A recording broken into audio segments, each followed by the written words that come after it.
aka, ziyoratchilar Madina Munavvaraga hamda Makka Mukarramaga kelganda juma o'qishlarida ko'pchilik xato qiladi. O'sha vaqtlarida bu to'g'risida ozgina suhbat bersangiz.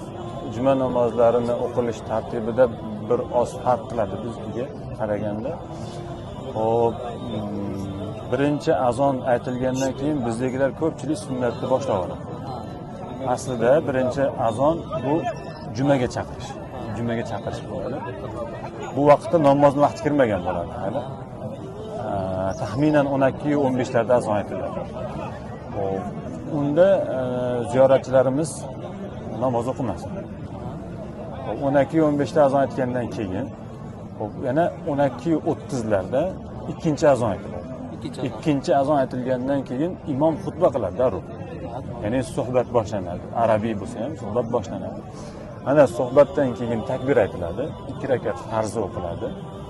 2 rakat farz o'qilgandan keyin albatta bilasiz, bu yerda janoza namozi o'qiladi. Farzdan keyin janoza o'qiladi.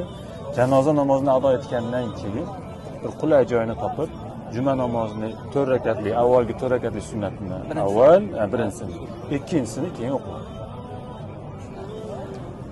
Inshaalloh bu video ko'pchilikka foydali bo'ladi. Inshaalloh.